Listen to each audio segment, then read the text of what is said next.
tout le monde. J'ouvre maintenant la séance. Bienvenue à la réunion numéro 99 du Comité permanent des comptes publics de la Chambre des communes. Today's meeting is taking place in a hybrid format pursuant to the standing orders. Application. A reminder that all comments should be addressed to the chair. Puis conformément à l'article 108.3G du règlement, le comité. And in keeping with Standing Order 109 is about number one, arrived can sent to the committee. Welcome our witnesses from the Office of the Auditor General, Karen Hogan, Andrew Hayes, Sami Hanoush, good to see you again, all who were here yesterday, as well as Lucy Després, Director, hello, and from the Canada Border Services Agency, Erin O'Gorman, President, good day, and Darryl Vleeming, Vice President and Chief Information Officer. I feel like the committee size has grown here. A point of clarification, Chair? Yes. I would like to ask you, and perhaps the clerk as well, I understand that officials from PSPC and PHAC were originally invited and then unilaterally, by your choice, Chair, were removed from the witness list, even though the officials were ready and able to come today. So I would like to understand why, and then hopefully regain the floor so that we could discuss this matter. Sure. So in light of the seriousness of the findings tabled by the Office of the Auditor General on Monday, that ArriveCan appears to have broken every rule in the book, and that the Auditor General called it the worst record-keeping she has witnessed. I acted on my own to hear directly from one department today, CBSA, along with the Auditor General's office, to get answers to our questions. And as you can see from the seats around this room, there's going to be no shortages of questions directed at both the OAG and CBSA, and I can assure members that we will hear from the other two departments in due course. Is this a point of order, Ms. Yes, Chair, it is a point of order. The point of order here, Chair, is that we've had these discussions so many times that you acting unilaterally really puts the whole committee at a disadvantage. We had officials that were ready to be here today. You're absolutely right. This report is important for us to discuss. We had officials ready to be here. Members are here and willing and able to ask them the questions that is necessary.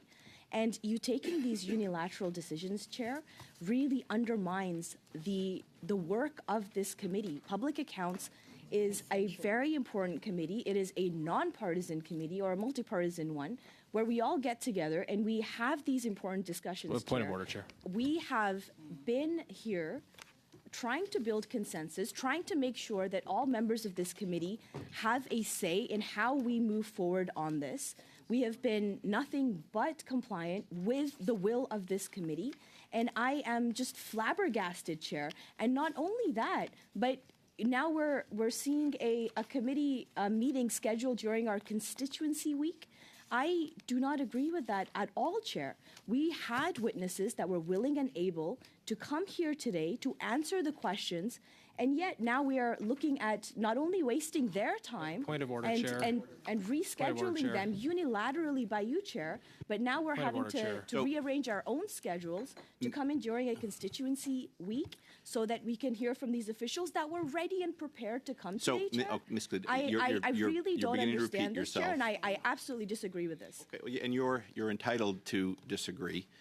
As I have said before, this is an oversight committee, and I will do my best to guide it in a way that I think is best to get the answers this committee deserves. Members do have.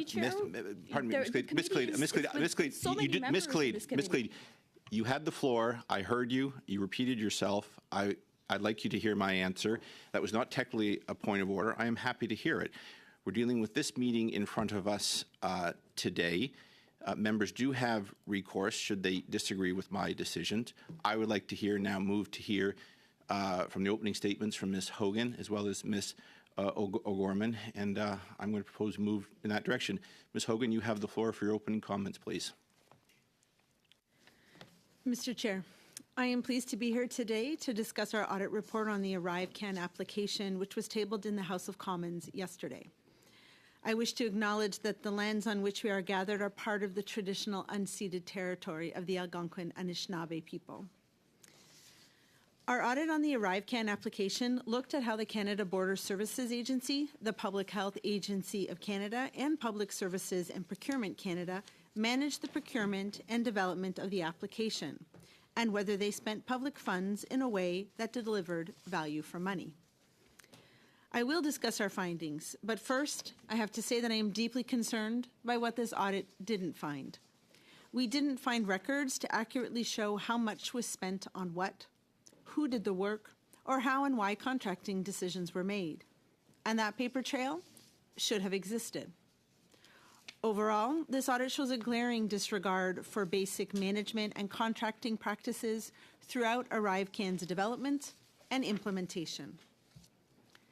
Si les organisations gouvernementales Government operations need to be flexible and fast in responding to COVID-19 pandemic, but they still needed to document their decisions and demonstrate the prudent use of public funds. In our audit, we found disappointing failures and omissions everywhere we looked. Most concerning was that the Canada Border Services Agency, PBSA, did not have complete and accurate financial records. Because of this, we were unable to calculate the exact cost of the ArriveCAN application. By piecing together the information that was available, we estimated that ArriveCAN costs were approximately $59.5 million.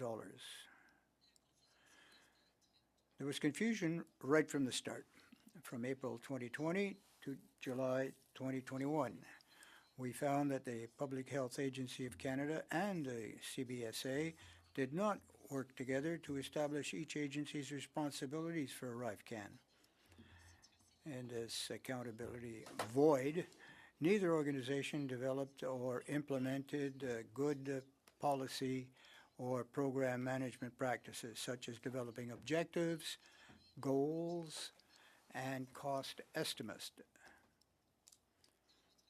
In our examination of contracting practices, we saw little documentation to support how and why the Canadian Border Services Agency initially awarded the contract through a non-competitive process awarded to GS Strategies. Only one potential contractor submitted a proposal, and that proposal did not come from GC Strategies. was involved in the development of requirements that were used when the agency later moved to a competitive process to award a $25 million contract for work on the ArriveCAN app. The requirements were very specific and narrow. This gave GC Strategies an advantage that other potential bidders did not have. We also found that the Canada Border Services Agency's overall management of contracts was very poor. Essential information was missing from awarded contracts, such as clear deliverables and the qualifications required of workers. When we looked at invoices approved by the agency, details about the work performed and who did the work were often missing. This greatly contributed to our conclusion that the best value for money was not achieved. Finalement, nous n'avons trouvé aucune preuve pour indiquer que les And finally, we received no concrete information. These led to private activities for the use of entrepreneurs. This is required by the Code of Ethics of the House. This lack led to a misunderstanding or of partiality or perception of privilege in extending the contract. We should always be careful to ensure that we are managing public funds adequately. An emergency does not mean that all the rules can go out the window and that departments and agencies are no longer required to document their decisions and keep complete and accurate records. As I stated just a bit earlier, I believe that this audit of ArriveCAN shows a flagrant disregard for basic management practices. As a result, many questions that parliamentarians and Canadians are asking are still without answer. The lack of information to support ArriveCAN spending and decisions has compromised their accountability. Mr. Chair, this concludes my opening statement, and we'd be pleased to answer any questions the committee may have. Thank you. Merci, bon après-midi. I first want to thank the Auditor General and the Procurement Ombuds for their work. Their reports have pointed to significant gaps in procurement processes, roles, and controls at the Canada Border Services Agency. I do not disagree with the term glaring. Their recommendations will serve as guideposts to addressing them. CBSA's management response to both of these reports reflects the work that we have already done and we will be doing to make sure that all of our procurement actions are aligned with policies and processes, that CBSA operates transparently and with regard for probity and value for money, and that all employees operate in a manner consistent with the CBSA's Code of Conduct and public service values and ethics. You have our plan, but permit me to highlight 3 actions that I believe will have a material impact. We have already created an Executive Procurement Review Committee to approve contracts and task authorizations. This is providing even more oversight on contracting activities. We will require employees to disclose interactions with potential vendors. Nous avons renforcé la capacité. We have increased the capacity of our procurement group both to oversee all procurement activities and establish a center of expertise to help employees if they have questions or if they don't understand their authorities and obligations.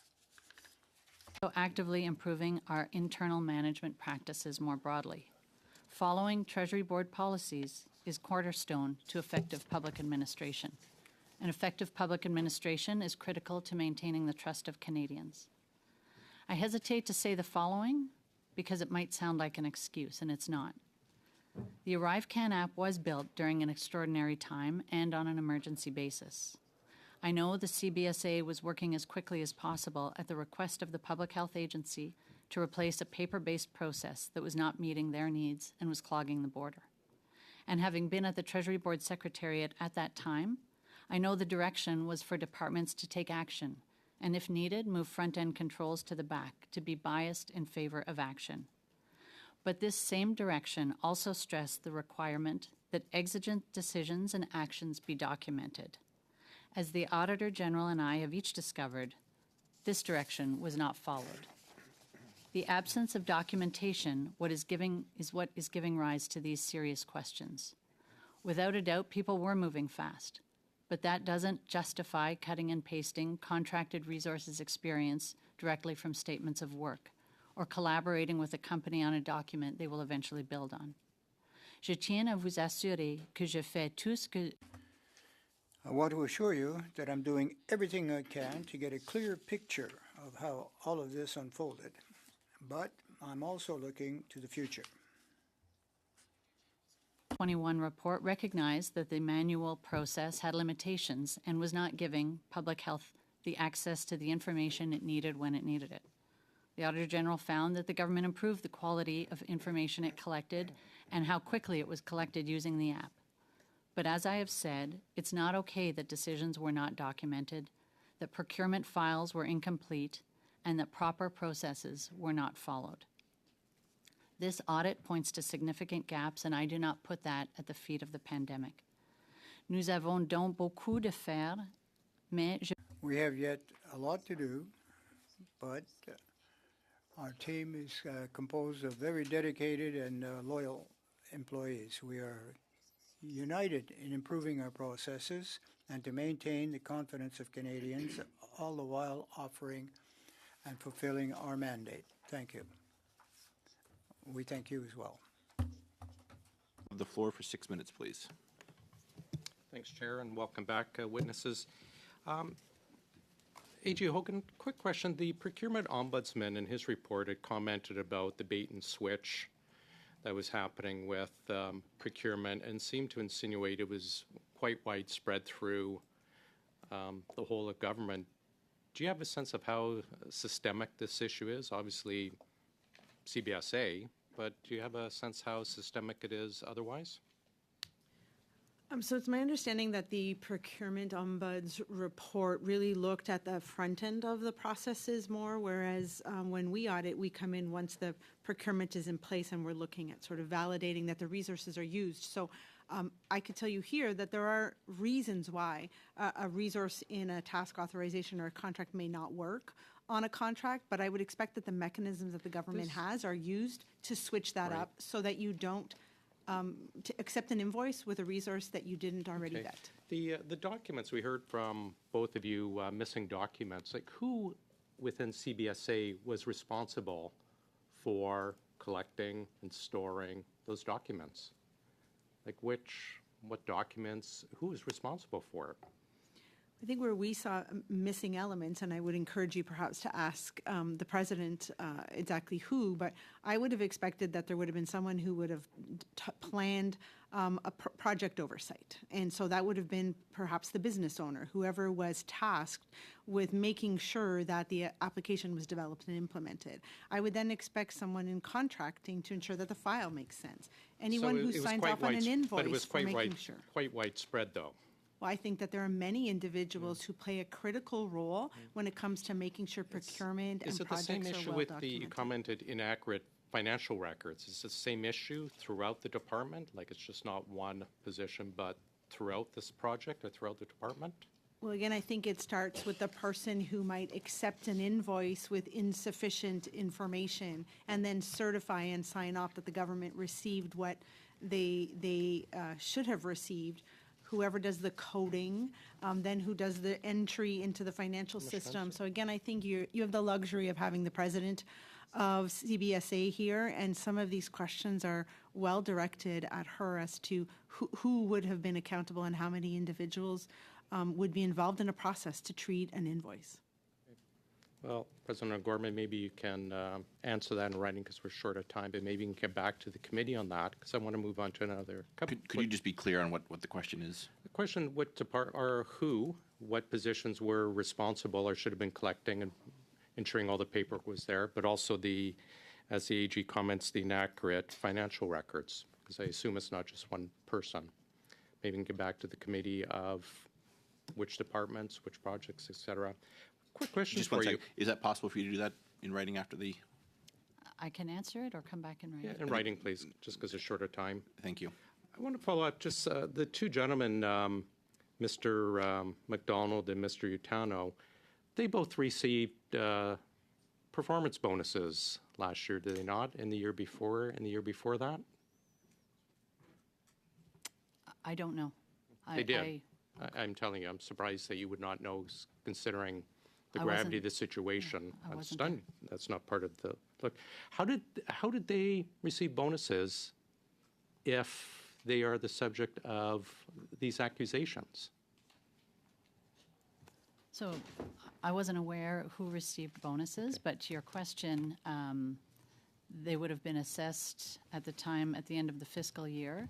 And So- to the extent that So there's one moment they're information, to the extent they're that, I'll just, assessed well enough to receive bonus. The next moment they're history's greatest monsters in CBSA, according to some of these documents. It just seems quite strange. but I can answer that question, Mr. Chair. Just if- very briefly, please. So there's mechanisms, if there's information that comes to light after performance ratings are done, to be able to reconsider those ratings. Just a question for you. OGA first started, sorry, not we, but Operations Estimates first started this ArriveCan investigation October 2022. Why did it take all the way up to the Bottler allegations for CBSA to actually act and start looking more seriously at this rather lackadaisical effort? So two things. One, when the study was started and we were bringing information together to respond to the committee, it was clear to me that the documentation was incomplete and inadequate. The study was started in October, and the Bottler allegations came in November the following month. Last one, I want to read to you a text. This is from Mr. Dewan, and this is before his appearance. My issue is what I want to say and what I can't say. Can I throw PHAC under the bus? Throw ministers under the bus? What do you think Mr. Dewan was referencing when he said he could not speak to these for fear of throwing PHAC or ministers under the bus? I have no idea. Have you looked into it? This is the first I hear of that text. Have you ever heard of any issues regarding Mr. Dewan and such issues in his prep for appearing before committee? No. How far back, I guess, does this mess with CBSA go with its purchasing and its IT issues? This is not something that started with ArriveCan. How long has it been going on, and how did no one catch it? That's what I'm trying to figure out. So as I said, when I started and there were questions regarding the documentation and the cost of ArriveCan, it became very clear to me that the documents were not complete, and we had to try and piece together the information as the questions came in. I'm not sure how far back it goes. I've also launched an internal audit that will give me some further information, and certainly the procurement ombuds and the Auditor General have shed more light on the issue, but the systems and processes were not in place, and suggestion to me is that some of that does predate the pandemic. Thank and you. was maybe That's the time, Mr. exacerbated McCauley. by the pandemic. Thank you. That's the time. Ms. Shanahan, you have the floor now for 6 minutes. Well, thank you very much, Chair. And I just want to put on the record that indeed I had questions prepared for all the witnesses that we were expecting today, because this is the job of this committee, the Public Accounts Committee, unlike government operations or ethics or other committees that you'll find here on the Hill. Our job is to question the deputy ministers and the executive directors of the public servants, if you will, of all departments that are reviewed by the Auditor General. And Auditor General, I want to thank you for the work that you and your team have done in providing this report to this committee, to Parliament, and to Canadians. Canadians have every reason to be proud of the professionalism and the impartiality that your team brings to the work that you do.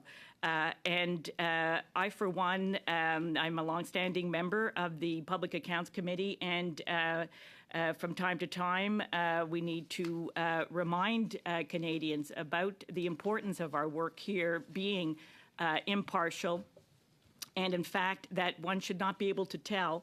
I think it was a former NDP member who said one should not be able to tell which party a questioner comes from when they are questioning. Because yes, I am shocked, I am outraged by the findings in this report, as are my colleagues. I'm disappointed. I'm disappointed that during a time, a once in a lifetime, once in a century pandemic, that at a time when the public service was pulling together all stops to help Canadians, to bring forward the life-saving vaccines, to provide necessary supports, to work in what was an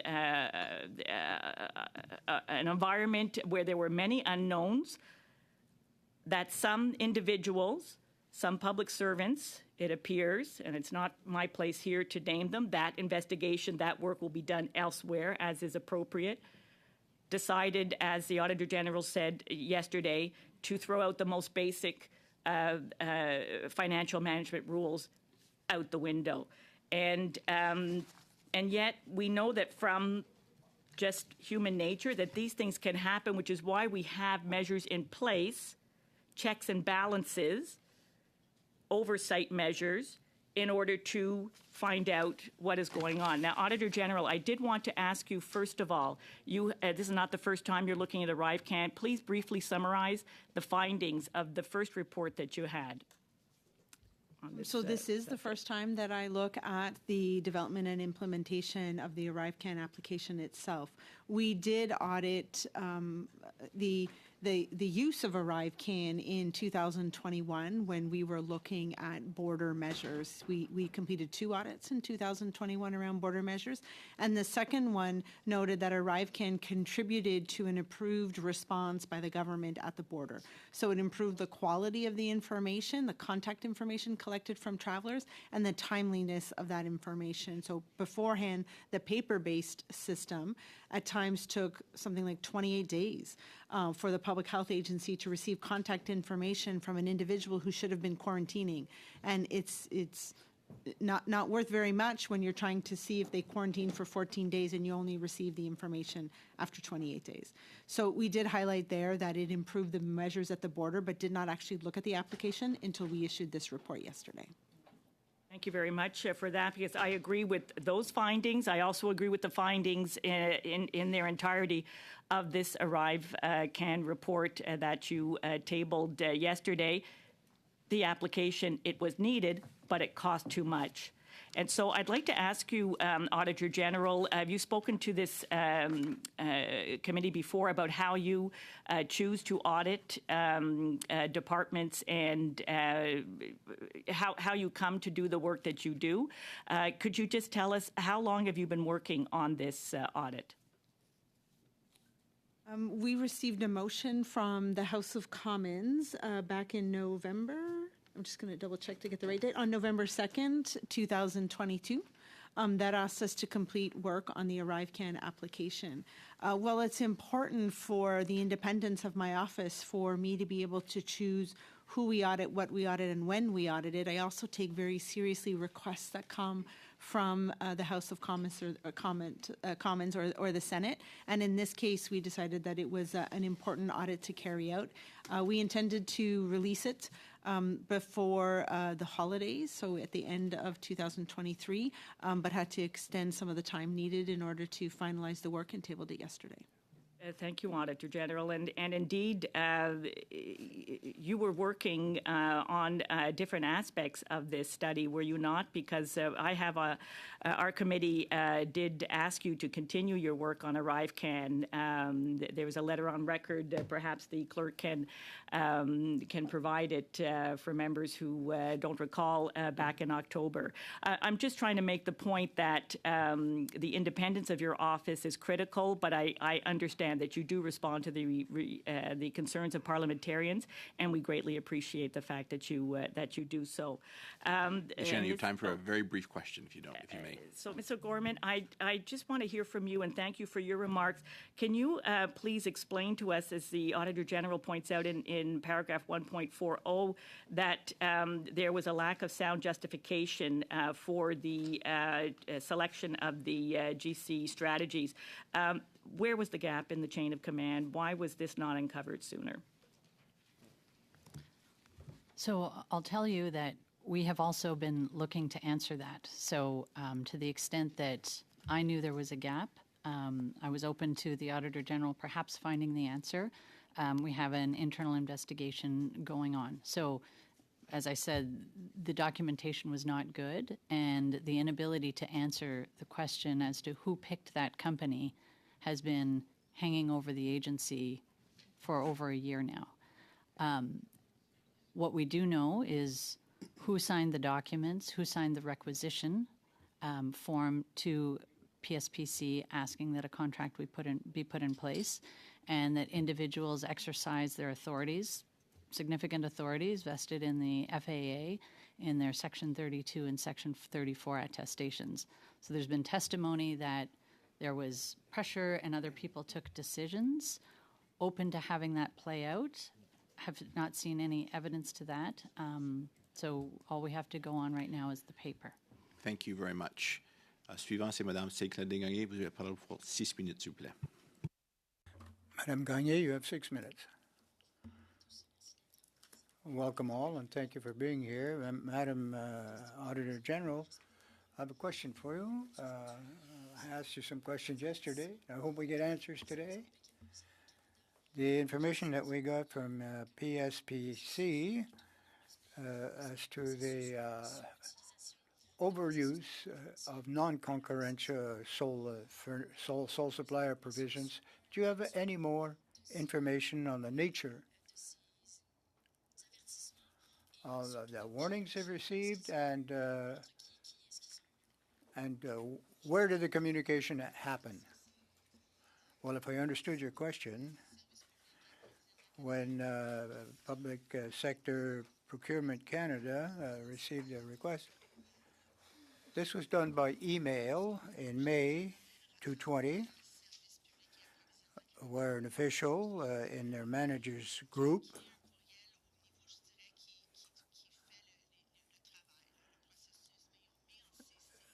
but they copied in CC the executive director at the time to the management, Mr. Yukanadon, CC'd the message, was CC'd in the message. So he was, who was the principal recipient of this email? Well, the individuals who were going to implement or activate the contracts. Are they still in the job today? Have you been able to ask them a few questions? No, they're no longer employed by the agency. Have they been transferred to other agencies? Are they still working in the public service? I'm afraid I don't know that. So you didn't inquire as to why the recommendations were not followed, because the recommendations include by PSPC were not followed, but we. Do you have any idea what the rationale is for not following those recommendations? No, we have no justification for the decision taken or not taken in this case from PSPC. But we did interview the employees, who are no longer employees, by the way, and we didn't get any satisfaction.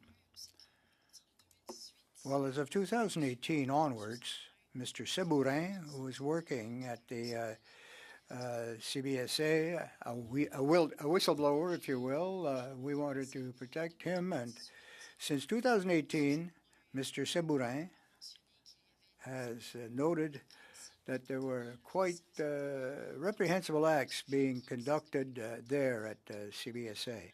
Other departments of the government were mentioned. There were other activities or processes that were not being followed. So 2018, a whistleblower, and this individual had foul things put into his coffee. He had to take sick leave. He'd been intimidated, bullied, and it's been going on for a number of years.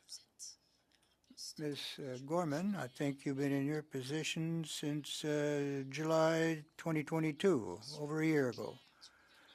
Did you not receive a clear mandate from the government to clean up the mess in this department?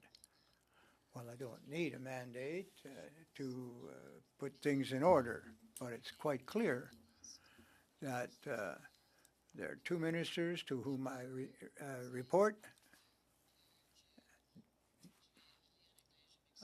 I'll switch to English. Clear that if there is wrongdoing, it needs to be found out. D'accord. Mais And if avez-vous there eu des are problems discussions? with the systems and processes. Avez-vous eu des discussions? Have you had discussions on those issues with the two ministers that you just referred to? The ministers did have questions as to the management on procurement. When was this? When these allegations came up, I informed him that the allegations were serious. We were taking them seriously, and I was also making moves on internal processes to shore up information and systems and processes problems I was already seeing. In my initial brief with the minister in the summer when he was appointed, and I did my survol de toutes les choses avec qui nous sommes préoccupés. I conducted the overview. I raised the issues. Systems and processes and contracting issues in the agency very Quelles clearly. consignes avez-vous reçues par rapport à mettre de l'ordre dans vos... Est-ce que... And what feedback did you get on that about getting putting things in order? Did they identify? Did you suspend anyone, or? Well, we know that the two employees are no longer employees. So, but it seems to be more generalized within the agency. Were other people laid off or dismissed? I'd like to have some concrete examples. That this was my priority. And on the question of harassment, I take that very seriously. And in that, any intimidation. So our Est-ce que des systems and personnes- processes est-ce que- need to have the confidence of our employees. J'ai plus beaucoup de temps, mais est-ce que des personnes ont été mises à pied? Were individuals suspended, laid off, fired? What did you do concretely? Allegations you're referring to, but we have taken action on founded allegations, and we have taken disciplinary action, but I'm not going to speak to specific actions and specific individuals. Et voilà, merci beaucoup. Suivant, c'est Thank you very much. Mr. Desjardins, you have the floor. Well, thank you very much, Mr. Chair, and I too want to thank the Auditor General and her team for a very important audit, and of course the audit's role in what is hopefully a process to make things much better. Because this, in my opinion, is one of, if not the worst audit I have ever seen, ever. Maybe even hopefully not in continuity, but hopefully we can level how serious this is with you and members of the CBSA, that this is simply unacceptable. It must change. And this audit, I really do hope you take seriously the recommendations that are outlined there and find better ways to ensure that you can even go beyond that. But before I get into some of that work, I just want to be able to touch on how upsetting this is and how rightfully upsetting it is to Canadians. You can just imagine that those persons, single mom, persons who are having a hard time trying to get into work, people who are struggling to make ends meet, they find out that in the cost of living crisis that we're experiencing right now, that the federal government has opened the doors to rich consultants to get even richer. We've seen in the audit, for example, some very serious issues of overbilling, that there's immense issues of vulnerability in the contracting processes. Some of these, for example, the report estimated 59.5 million was handed over to these wealthy consultants, like GT Strategies, the one we're auditing today. But this is a story that began in 2020, and there's contracts even between that period of time, to which I believe you were at CBSA when the $20 million contract that was a competitive one was tenured. To that extent, if that's not the case, I acknowledge that, but I think there's several instances and several issues. One on that contract alone, the contract that allowed rich consultants to define their competition directly from the person issuing the bid. Huge issue. I'll be touching on that in my subsequent rounds.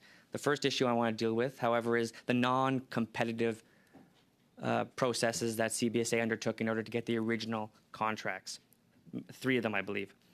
These contracts that were not properly disclosed, even to the Auditor General, I understand that much of this information is still unknown. That's part and core to why we're asking these important questions.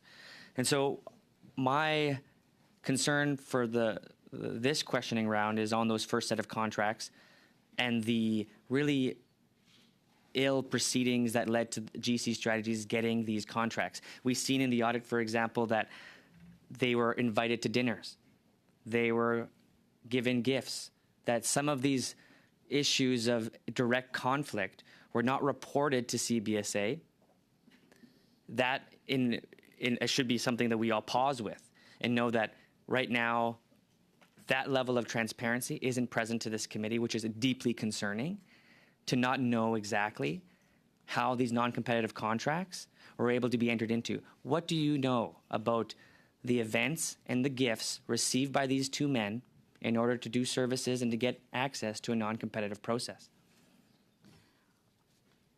Okay, so I'll say a few things. It is unacceptable. It's absolutely unacceptable. And the systems, I would argue, and the absence of controls allowed for the vulnerabilities that you referred to exist. The procurement ombuds, when he was testifying at another committee, indicated that in an emergency, it might be good practice to go to a consultant or contractor that you know. but that you would document that, and that the lack of documentation is what's giving rise to all of these questions that we can't answer. So absolutely, I would agree. And then the subsequent sole source contracts just elevate those questions even more. And so Yeah. to me, there could have been a justification at the outset, had to move quickly. This was a company we may have been working with. They supplied people who could do the ones and zeros that worked with our people and deliver something. How long None have of that is written down. How long do you know in your investigations and your understanding that these gentlemen at GC Strategies have been involved with CBSA? So my understanding, based on the documents I've seen, the GC Strategies worked as a subcontract to another firm prior to the pandemic. I don't believe there was a specific contract with GC Strategies, but I might be mistaken on that, and I can come back in writing to clarify. But before the pandemic, they were a subcontract to another company, and the individuals that were working with CBSA staff on a mobile application were the same individuals that came in to work with CBSA staff on ArriveCAN. And so, let me try to understand what you just said. They were a subcontractor before the COVID-19 pandemic.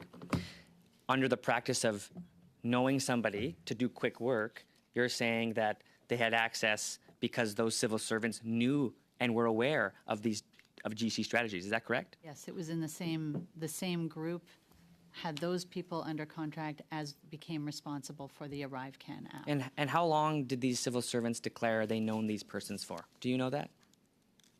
I don't know that. Interesting. I don't know that. How much time do I have, Chair? You're out of time, I'm afraid, but we'll come back to you, Mr. thank you. Desjardins. Next, we have Mr. Brock. You have the floor for 5 minutes, please. Thank you, Chair. Ms. O'Gorman, although you have not been sworn or affirmed to tell the truth, there is a presumption that any witness who appears at committee will tell the truth. And I'll state at the outset that I have heard your evidence on multiple occasions, and you, ma'am, have a serious deficit when it comes to credibility and integrity. Point of order. Chair. Now, nothing he has said is out of bounds. You know I watch for language, and the member is pressing hard, as he has the right to do. You might not like it, but these serious allegations, and we're not hearing a lot of answers today from the CBSA. It seems that no one was in charge. So, Mr. Brock, you have the floor. I stopped the clock. I'll resume it right now. Ms. O'Gorman, in relation to a question put to you by my Liberal colleagues, you said, who picked GC Strategies is still an unknown entity for well over a year. It's just hanging in the air. I guess you forgot about ATIP request number A-2022-27196, which asked for summary request records from November 1st to November 16th of notes, emails, and texts sent or received by Aaron O'Gorman, Ted Gallivan, Jonathan Moore, and Kelly Belanger related to either the ArriveCAN app or their November 14th, 2022 appearance at Government Operations Committee, including any discussions following the meeting. Based on that response, you as President and Vice Presidents Min Doan and Kelly Belanger approved a briefing preparatory package that provides, wait for it, a direct response to the question, who chose GC Strategies for ArriveCAN? And lo and behold, on Annex A of the ATIP, as supplied by someone in your department, presumably you, who made the decision to contract GC Strategies?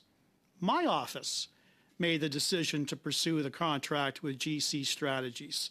The two proposals for the work were presented to the CIO and President, and the decision was made to proceed with GC Strategies as their proposal and approach aligned with what the CBSA was looking for, particularly rapid staff augmentation. The Deloitte proposal was a managed service using their cloud instance. This would have involved additional risk and did not align with our direction to build cloud mob competencies within the agency. Why are you lying to committee? Just 1 second. Mr. Brock, you were very good there. You and others know I do not condone that language, nor do we condone that in the House. I would ask all members to direct tough questions at the witnesses and to use parliamentary language, even though that not every person at this table is a parliamentarian. Ms. Gorman, you have the floor, and I apologize for that. Over to you, please. Thank you, because I would like to confirm the allegations are not against me. This is not the first time that I have been accused of that. I have told the truth, and I continue to tell the truth. And so I'm not sure what document you're referencing. I don't know that it was approved by me. And the reference to my office, I wasn't in the position when GC Strategies was... The former president, Mr. John Osowski. You can't escape liability and responsibility, ma'am. This is a document that was supplied by the CBSA in relation to an ATIP. Did you or anyone in your office share the results with the Auditor General as to who picked GC Strategies? So I would have to look at that document to understand what it is in reference to. Perhaps you lost this document as well, just like the rest of the documents. We released it under ATIP, and I don't know who the MI is that you're referencing there. I Okay, I'm wasn't gonna at move on, ma'am. CBSA when the decision was taken about GC Strategies. I'm going to move on and because we- the record is clear, the documentation is clear, so let's end this charade as to who picked GC Strategies. It was John Osowski in the role of the former president and Min Doan. It had nothing to do with Mr. McDonald or Mr. Utano. I know you'd like to blame them because they cast blame on you and were pointing fingers. But this net of suspicion is order. much larger than the two individuals. Mr. Brock, just one sec, please. Yes. Yeah, Ms. Chair, this is not a court of law. This is not, not a we are point not of order. investigating Ms. Shannon, individuals. this is a Interrupt parliamentary committee. Mr. Brock's questions are direct, but certainly within the bounds of acceptable questions.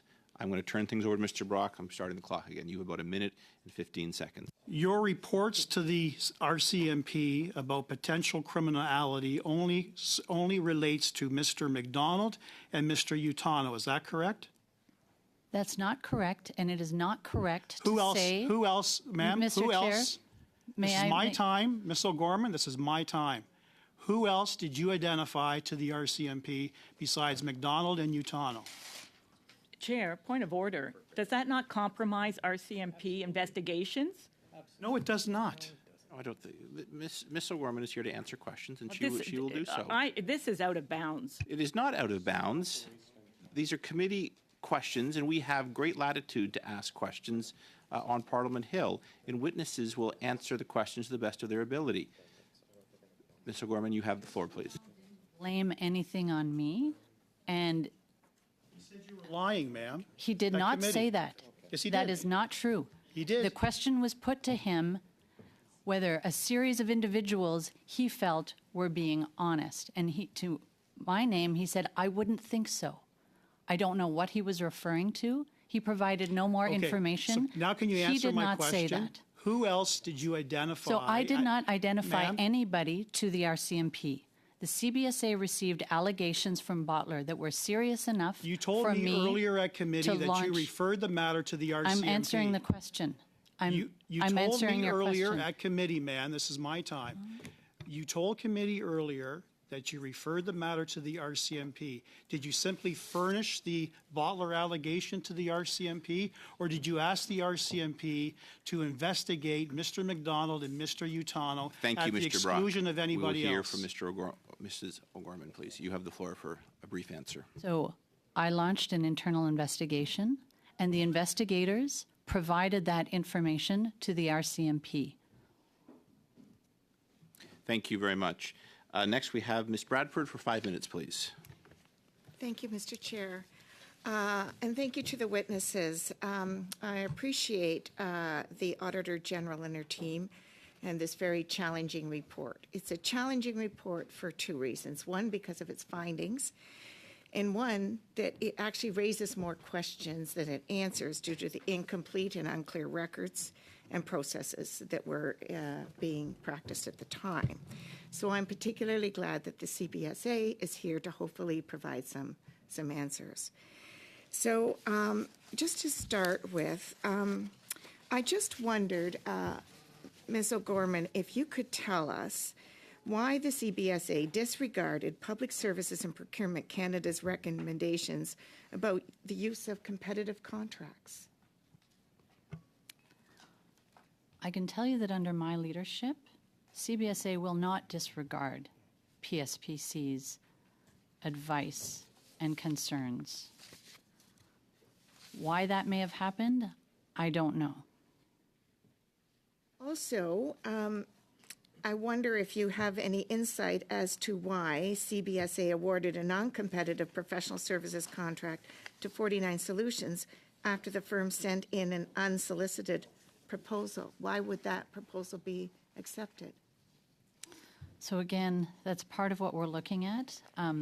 I will say, I know that from my previous job at the Treasury Board Secretariat, at the beginning of the pandemic, industry provided many departments with unsolicited proposals in an effort to be helpful.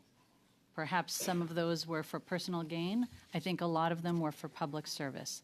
The contract you cite, I don't know if that was an effort to be helpful and it was in response to something that the CBSA needed at the time, or if it was something different. Getting back to the use of a non-competitive process, I expect, or we've heard that it was, this is time sensitive, we have to get moving on this. But then it took between 12 to 63 calendar days from the day Public Services and Procurement received the agency's request to the day the contract was rewarded. 63 calendar days would have allowed a competitive process. Do you have any inkling why it would take that long to award a contract? No, and I think that question would be better posed to the Public Service and Procurement. But I think what's behind your question is, given that time, why wasn't a competitive process launched? Right. And I think that's a very good question as we look at the rationale for sole source contracts versus competitive. Right. Okay, and I realize, and that's why it would be advantageous to have some of these other agencies that were willing to appear today be here so that we could ask the appropriate questions to the appropriate witnesses. So I apologize for that. Now, I don't think there's any question that the ArriveCAN app was necessary at the time to expedite, handling and processing people's travel documents at a very unique time. However, it's still always very important to ensure that we get value for money spent for the taxpayers' dollars. And I think one of the items identified was, so clearly, Canada Border Services Agency didn't feel that they had the internal capability to develop this app, which is understandable. They're not app developers. But I'm just wondering why they continue to rely on external contract people that were very expensive once the app was developed, rather than turning it over and using internal resources. Do you have any insight as to why that's the case? I'll say a couple of words, if I may, and then turn it over to the Chief Information Officer for CBSA. There's, I think, three types of resources. One, very specialized, that CBSA, frankly, doesn't need to hire permanently. Two, people that are very hard to recruit. And then three, people who are just in the habit of continuing to do work, and that CBSA at some point ought to have said, we need a plan to convert these functions into our staff, that we need them for long enough, that we need to do that. So there's a few different types of resources. I think what we found is there was an absence of a plan, of an off-ramp plan, but those resources continued to be used, and I'll turn it over to Daryl. Been in the public service for 10 months, so I can't comment specifically about what happened before that. However, what appears to have happened is that contractors contractors did come in, and they weren't necessarily used as effectively as they could be. Which what I mean is contractors can provide a very valuable service from a staff augmentation, but they also tend to be more effective when you cross-train your own staff. And then when the project's done, the contractors go away. What appears to have happened is that didn't happen. Secondly, and I think Catherine Luello has previously testified before this committee or OGO, there's a massive shortage of tech talent in Canada. It is extremely hard to attract and retain, and that's both private industry and in government. And so we really do struggle. At one point, we had 200 and some open positions in CBC alone, and there's thousands across government for the new cutting-edge skill set. So it is very difficult to attract. And I think it's those combination of things. Thank and you. then Mr. honestly, Leaming, there's just I'm going to pause you there. We're well over the time, but I'm sure we'll come back to you for additional answers shortly. Maintenant, c'est Madame Sheikh Desgagnés, vous avez parole pour seulement 2 minutes 30 secondes. Oui, merci, Monsieur. 2.5 minutes. I'd like to come back to my questions to Ms. O'Gorman. In the 19 months that you've been at the head of the organization, can you tell us concretely what you've done to clean up in the agency? I'd really, really like to hear from you on that. How many employees were disciplined? Give us some information, some data on which we can depend. Well, I'm not sure that we needed that cleanup. The employees of CBSA are working every day at the front line. Votre question touche sur les questions de discipline.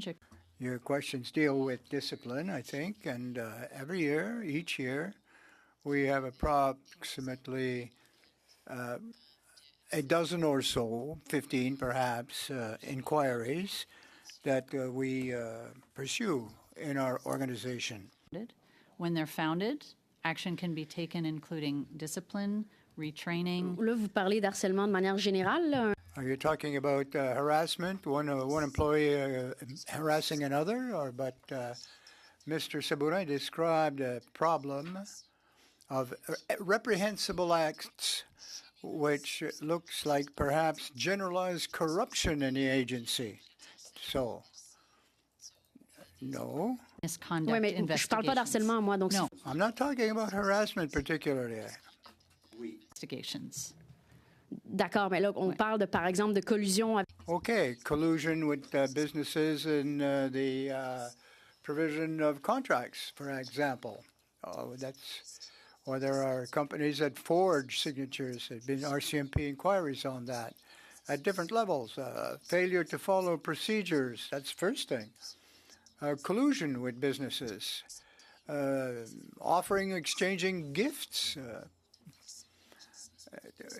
There's a lot of people at the CBSA that are involved in that. Not only the 2 people who were suspended or fired, but you're telling me concretely that there's not really no problems at the agency.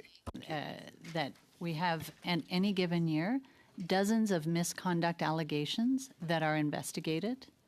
Many of those are founded and discipline is taken. I would say I don't know that there are many employees implicated in receiving gifts from contractors. I don't believe that there are as many. I can't give you an exact number. And also, I would point to the Public Service Disclosure Protection Act for those people who fear reprisal and want to make an allegation. There is a separate body that people can go to that itself can investigate any department and to protect the people that go with the allegations. Thank you very much. Now turning to Mr. Desjardins, you have the floor for 2.5 minutes, please. Thank you very much, Mr. Chair. I do want to follow up on the nature of how these contracts were entered into. I think there's lessons learned there as to how not only CBSA falls victim, and in this case Canadians fall victim to such an atrocity, but how it happens throughout the decades. Canadians know that this happens. They know that it's happened through Phoenix Pay System. They know that these contracts can become huge, and they know that it hurts the public service at the end of the day. The information officer just made mention that talent, for example, for information systems technology in Canada is very hard to come by. It's very difficult, it's competitive, and you pay a lot of money for it. The civil service at some points, and we had testimony in this committee before, to the effect that when we had those skilled experts, we found that there was a reduction of them throughout a period of time. And that reduction has now largely fed them into the private system where they can now come back and say, you need us more than we need you. And then we see these really stiff penalties and stiff requirements to be forced to work with them. This dependency is the issue in my mind. This rot at the core of the system is that we've so dramatically underfunded our civil service that we are now forced into a dependency situation where we are now vulnerable to companies like GC Strategies that used an opportunity to take more and more and more, in addition to a massive failure of our public service to report and to be agile enough on making sure there was enough reporting to have made this picture that we're talking about today far clearer. That is the truth in my perspective, and that's one that we need to get to the bottom of, absent of an RCMP investigation, which I think is warranted and required in this work. We're here today to discuss the findings of this audit, which are largely the issues of the public service and not reporting it. So now back to how these contracts get signed. The 3 non-competitive contracts, the Auditor General has made mention that those contracts were entered into and likely, in my perspective, influenced by gifts, events, and dinners. Those events, gifts, and dinners were not reported to the CBSA. Is that correct? Maybe to the Auditor General. So we didn't see any evidence that employees who were invited to events reported to their supervisor. It doesn't mean it didn't happen verbally, but there was no documented evidence, and I would have expected to see that so that a supervisor could have put in mitigating measures if needed to ensure that that there wasn't an appearance or a real conflict of interest in a procurement process.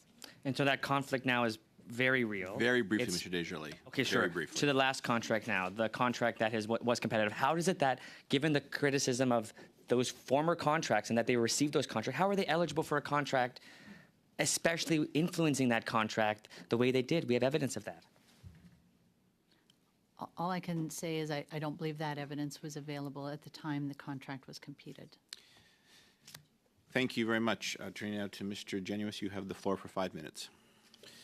Paragraph 1.56 of the report says, we found that GC Strategies was involved in the development of the requirements that the Canada Border Services Agency ultimately included in the request for proposal. So that means that GC Strategies sat down with people in the government, worked out aspects of the nature of the requirements which GC Strategies bid on and then got. That means the process was rigged. So, Ms. O'Gorman, can you tell us why the process was rigged in favor of GC Strategies? So I wasn't there at the time. I think what you set out is what the evidence is demonstrating. And in terms of the motivation, I don't have enough information to speak to that. Okay, so you agree the process was rigged, but you don't know why it was rigged. Is that what you're telling us? I'm telling you that the collaboration that you're referring to appears to have taken place and is absolutely inappropriate. Would you describe that as rigging the process, though?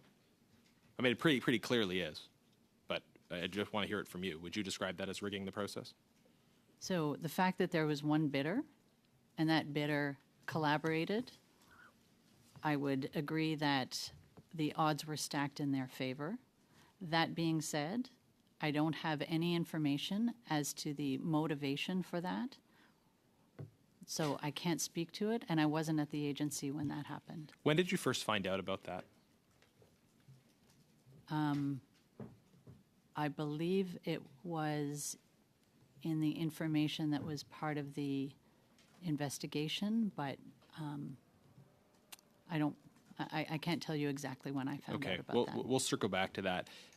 Paragraph 1.42 highlights inappropriate invitations and gifts from vendors. Did you ever receive or were you offered invitations or gifts from ArriveCan vendors? No. Was the former president? I don't know. Did you ask anyone if the former president had? No. Okay. Did Mr. Doan? I don't know. I'm letting the investigation that's underway take its course. I am not stepping in front of it, and I'm not carrying out my own investigation.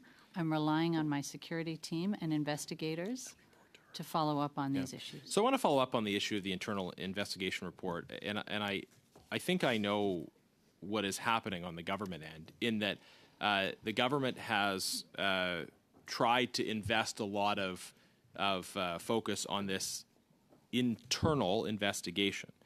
But the internal investigation is not an independent process. We had the independent investigator here who confirmed as much. He confirmed that his role involves reporting to, being subject to, in a general sense for his employment, people who may themselves be the subject of suspicion. We've talked about rigged processes, and we've got a situation where the investigation into the rigged process also looks rigged, insofar as the investigator is not independent and is subject, in their position, to decisions of their superiors within the department. So how can Canadians have any faith in a rigged investigation into a rigged process, and why not have an external, truly independent investigator? Mr. Chair, I'm not aware that I am under investigation. The investigation is being carried out under my authority as a deputy head. And in order to carry out my authorities, I need an investigative arm. All large departments have an investigative team. If in the process of these inquiries, you or your predecessor or others in senior positions around you were to be subject to suspicion, and we know there's suspicion insofar as people have come before this committee and said that you've been dishonest to this committee, surely an investigator who is subject to your authority would be constrained in fully pursuing those allegations. Wouldn't you agree? Mr. Chair, it's unclear why this is being made about me. I am not my predecessor. I am in this job now. Well, Mr. McDonald told this happened, committee that you were not being honest and forthright. That's not. So you might disagree with that, but that is an allegation against you. Just 1 second, Mr. Genuis. Mr. Genuis forgets where. No, I don't think he does. I think you forget where we are. Government operations or something. Yes. So yes, if you could be specific about committees, I believe those testimony was made in Ilgo. You have about 10 seconds for a brief question, and then we'll hear an answer from Ms. O'Gorman. The report identifies that there were 10,000 Canadians falsely, inappropriately sent into quarantine by one out of the 177 versions of the app. What is the total number of people who were sent into quarantine by this app who shouldn't have been? Thank you. 10,200 were given a false notification that they should have been quarantined when they weren't actually needed to be quarantined. Thank you very much. Next, we have Mr. Chen, and I have a note here that you're splitting your time. Is that right? Yeah. Do you want me to notify at 3 minutes, or will you do the tee off? I'll do the tee off. Perfect. Just want to make sure. Thank you. Over to you. 5 minutes. Thank you very much, Mr. Chair. Ms. O'Gorman rightfully stated today that CBSA personnel work very hard on the front lines. We know them when we cross the borders. We know that they do everything they can to keep Canadians safe, to protect this country.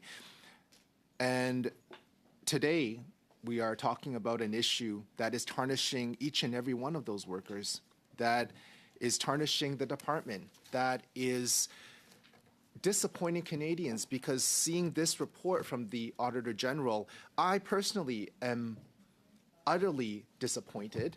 It is mind-blowing what has happened here.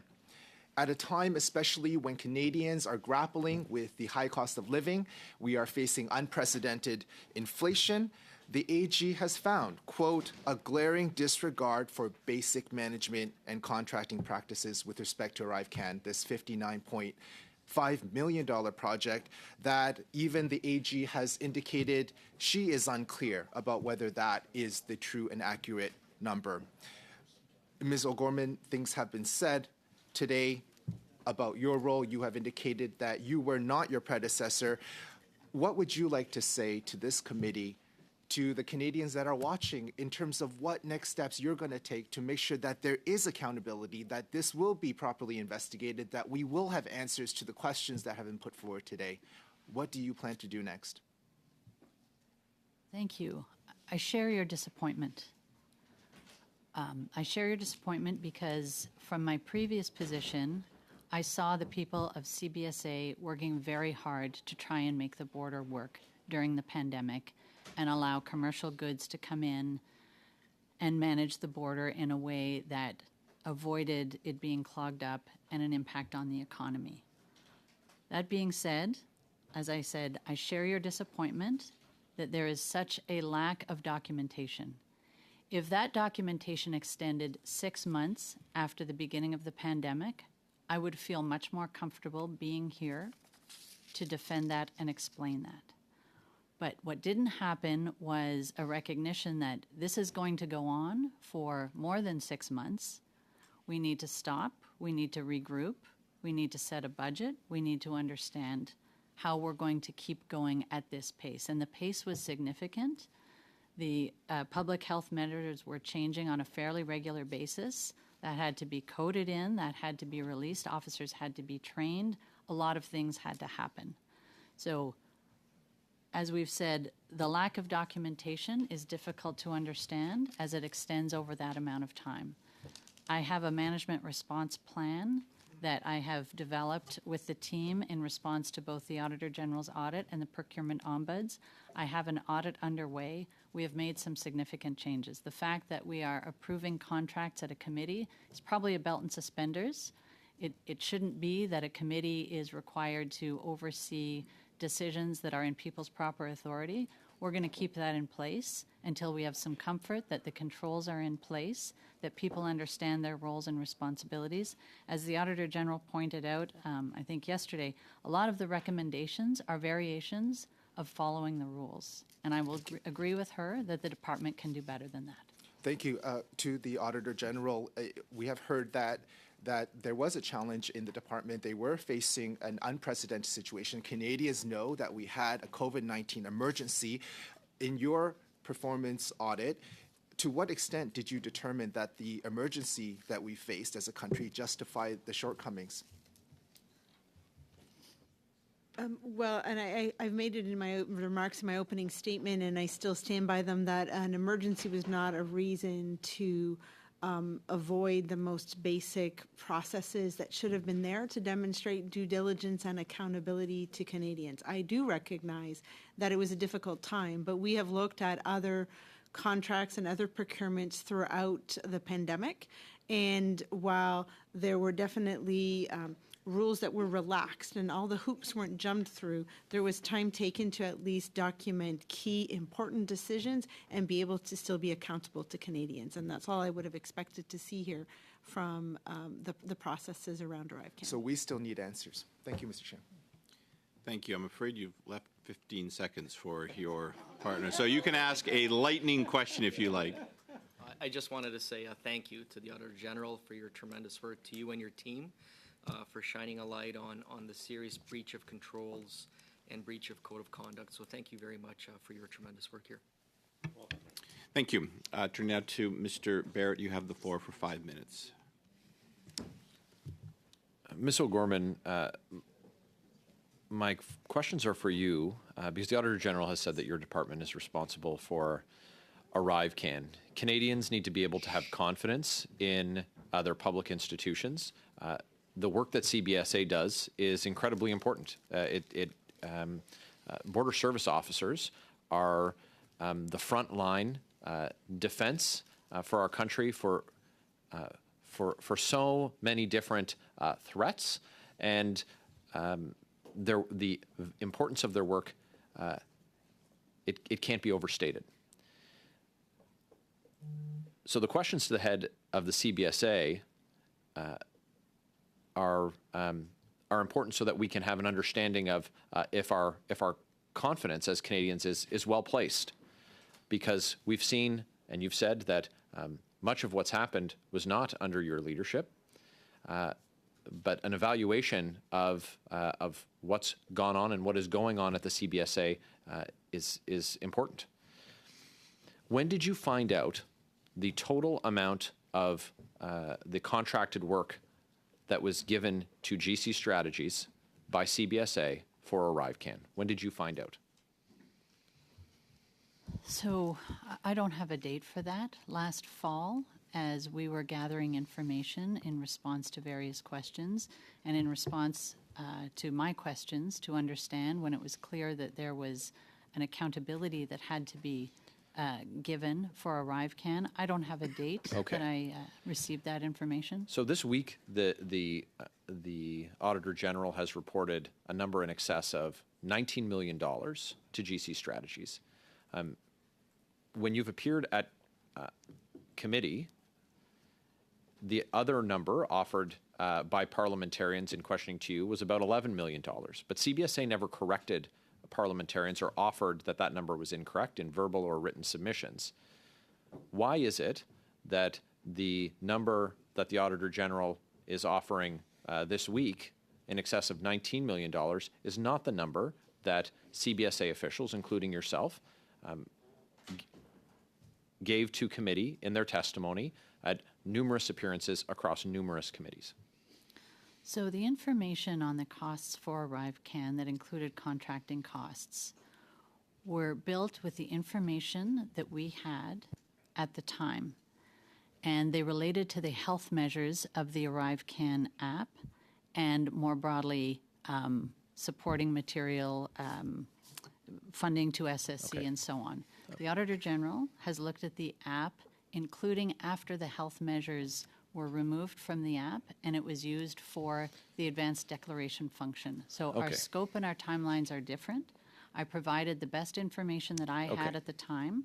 Our contracts are also published proactively, so there was no attempt to obscure GC Strategies contracts. Well, I think that the problem that we have here is that the work that GC Strategies has done has only really been brought to light through the work of the Auditor General. That work includes writing the contract requirements to the exclusion of other bidders. That's some of the work that they've done. And when they write a contract, who gets awarded the contract? Well, they do. And so there has been obscurity on the part of the CBSA on how the contracting process has worked and the amounts that have been given. The amounts have been revised up several times through reporting by the procurement office, by the procurement ombudsman, by the Auditor General, by the work of parliamentary committees, ATIPs. This information is not coming proactively from the CBSA every step of the way. We're pulling this out, and it seems like daylight is the last thing that the CBSA wants to shed on this. The subject of the failure to report gifts received by contractors or prospective contractors has also come to light. Have you ever been offered any gift or benefit by GC Strategies or people involved with GC Strategies personally? No.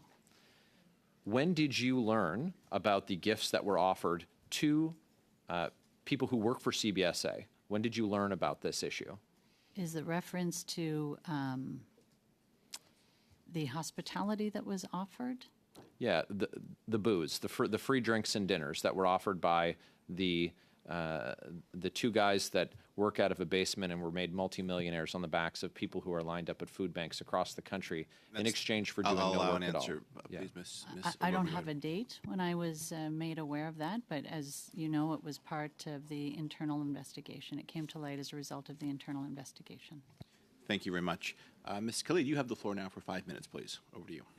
Thank you very much, Chair, and to the witnesses for being here today. At the outset, I will say that earlier today at the Ethics Committee, members from the Conservative Party were able to ask questions of PSPC officials on this very topic rather than the topic that is being studied at ArriveCan. And we here in public accounts are being denied that privilege to be able to have both of these officials together to ask these questions. Ms. O'Gorman, perhaps I'll start with you. Did you receive a briefing on the ArriveCan file from the former president at the time that you transitioned over? No. And so how did you, other than the ArriveCan, how did you transition into your role? So I had a general briefing with the previous president, but I had briefings from the team that was supporting me when I got into the job. Thank you. And Are you at all surprised by the findings in the AG's report of yesterday? I am.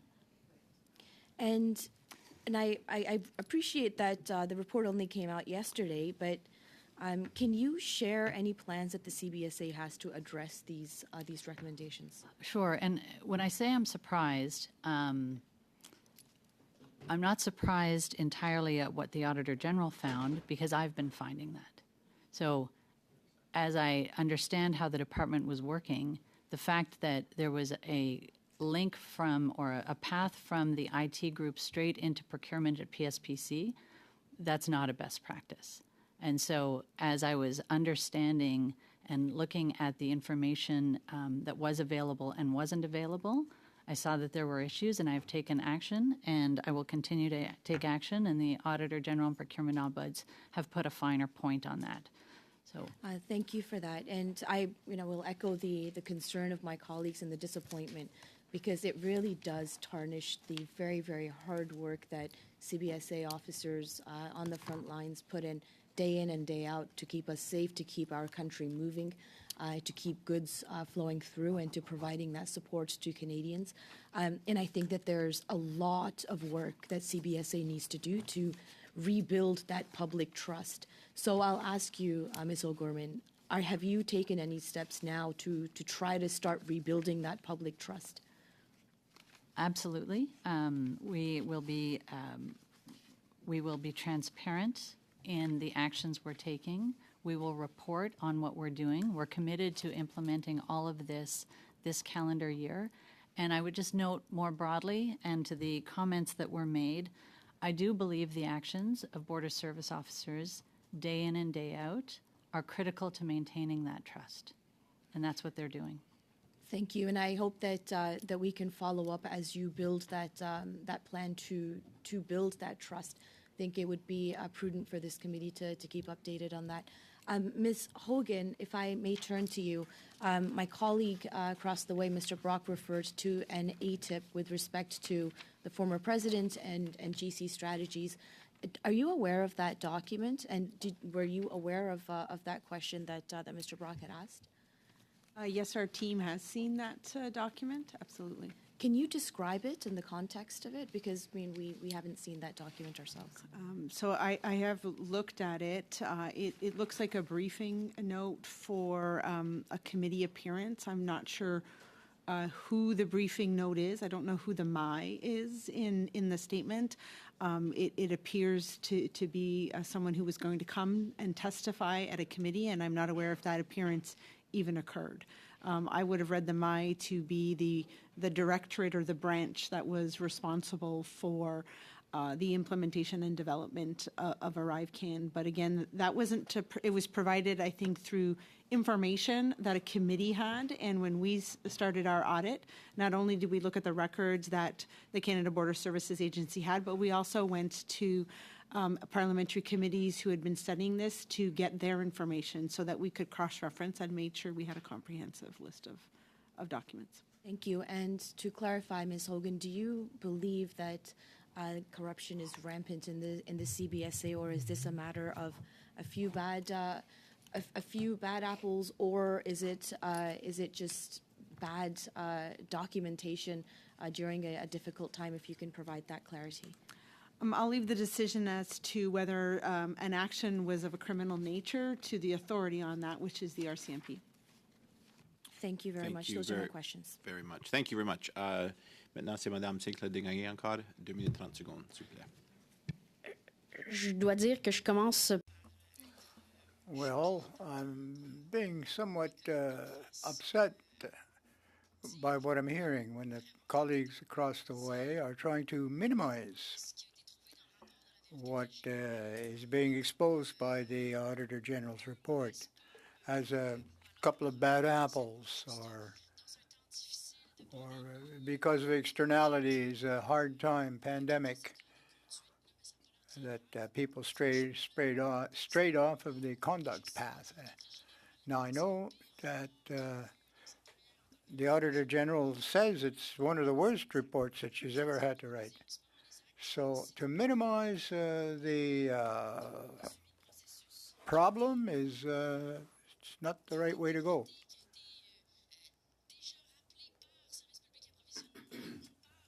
PSPC has already raised some of these. Oh no, not that. GC Strategies assisted in the drafting of one of the submissions, which cost us millions of dollars. That's collusion, no matter what you call it. And it's a huge, huge problem.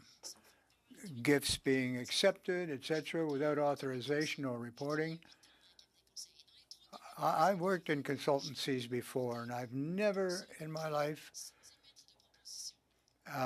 received a contract unless I fulfilled the terms of the tender bid. And there was more than one person involved. There was entire teams examining these submissions. And then we're looking at possible potential criminal acts here. It's not a couple of bad apples. It's a generalized attitude within the agency, which is living off the public purse. And to what point are the ministers involved? And if I would have heard this kind of story of that scope, I would have followed off weekly. I would have checked with the agency on a weekly basis. Are there consultancies going on with you? And I have told him of my plans to fix it. So I make no assumptions about the degree to which he is not concerned about this. I think he's very concerned. Est-ce qu'il a fait des suivis fréquents? Has he done some follow-ups? No, I guess not, he didn't. Minutes, please. Thank you very much, Mr. Chair. I want to turn our attention to the report, section 1.51. Quote, we found that Public Service and Procurement Canada, as the government's central purchasing and contracting authority, challenged the Canada Border Service Agency for proposing and using non-competitive processes for ArriveCan and recommended various alternatives. These alternatives included running a shorter competitive process, for example, 10 days, or incorporating shorter contract periods with a non-competitive approach. Continues onto section 1.52, despite alternative options proposed by Public Service and Procurement Canada, the statements from Canada Border Service Agency officials that other vendors were capable of doing the work, the agency continued to use non-competitive approach. This is troubling, I think, to me and many Canadians to know that there was, in fact, someone who raised a red flag, and that red flag was dismissed. This is another area of serious concern for Canadians, to know that when our checks and balances are, in fact, present, that there's an ability even for CBSA to have waived these requirements or waived these recommendations or however that went down. It's inappropriate that the concern was raised and that officials decided it was bad advice or however they argued those points. I would, to the Auditor General on this aspect of it, what evidence did you receive that gave you the impression that they did not take the advice of PC or the procurement and Public Service and Procurement Canada? Mm-hmm. I might ask Mr. Hanush to add in on that, but if I can, Mr. Chair, I would just like to clarify the source of the document from the previous question that I had. We received that document directly from Mr. McDonald during our audit and not from information from the other committee. So I felt it was important to make sure that my testimony was accurate.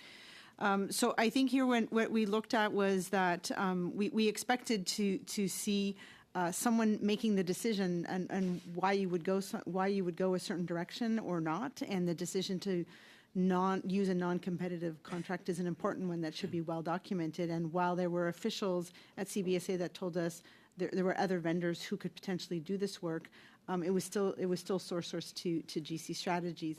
But that documentation is very, very thin. So I'm going to see if Mr. Hanush wants to add anything to it. It really was that this went forward because the contract was there any evidence to suggest that those vendors were the same vendors that dismissed it? Mr. Desic, I will let if you could, you're at your time, but I will allow for a brief answer, please, from Mr. Hanush. Or he had nothing further to answer. Well, I thought there was one of the persons. No, he had nothing further to answer. So we made the statement because the contract was awarded to GC Strategy. So I misunderstood. but Mr. Dizzy, your time was out anyway. I was going to allow a response. And yes, yeah, no, Thank you, Chair. Appreciate that. Mr. Brock, you now have the floor for 5 minutes, please. Thank you, Chair. Back to you again, Ms. O'Gorman. You are aware that the agency is under investigation by the Information Commissioner currently? Is that a yes? I don't know what you're referring to. You would have received notification from the Information Commissioner that your agency is under investigation because of delayed requests in terms of complying with ATIP requests from Mr. McDonald. You acknowledge that now? I didn't know that I wasn't aware of that, no. Yes. That your agency is delaying the release and has delayed the release for several months without proper explanation, and that's why the Information Commissioner is investigating you. Now, going back to another issue, pursuant to an order paper question brought in the House by a colleague of mine, that between March of 2020 and September 2022, 8 executives at the Public Health Agency of Canada who worked on the Arrive Scam app were bonused $340,000, while taxpayers... Correction? That's not really a point. I'm sorry. Is this a point of order? Well, point of order, because the proper name of the app is Arrive Can. It's not a point of order. Nice try. No. Let's stay. Look, folks. Let's stay on track. It is my intention to get through another round. We'll go over a few minutes. But I'd like to stay on track to give members another full round. Mr. Brock, you have the floor. You have 4 minutes left, please. 8 executives at Public Health Agency received commissions of $340,000 with this app that has cost taxpayers in excess of $60 million. Your agency did not release any details to that order paper question as to how much bonuses were paid out to your executives.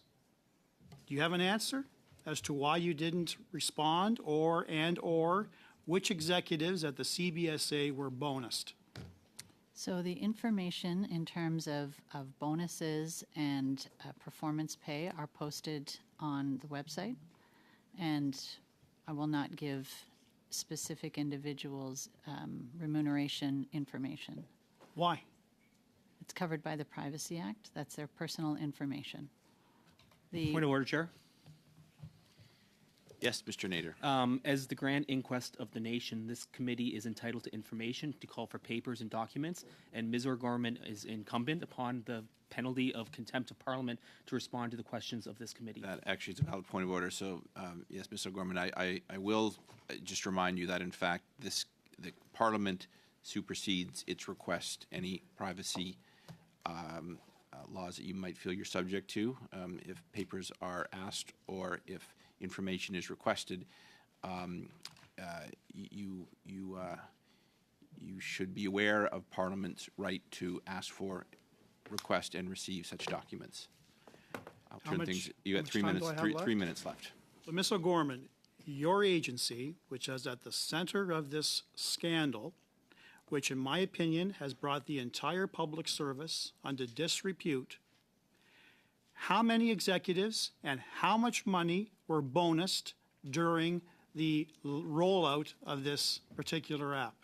I don't have that information with me. But you'll provide that to us? I take note of the request. And the answer is probably yes, that some executives were bonused, received commission for their work? So the number of people that received bonuses at CBSA during the pandemic is on that information. So the answer is yes. Online. Executives receive bonuses, and you'll tell us exactly who and by how much. I take note of the question. Okay, thank you. Now, to Mr. Hanoush and Ms. Dupre, I understand that you interviewed Cameron McDonald as well as Antonio Utano, and they furnished you with the details regarding that ATIP.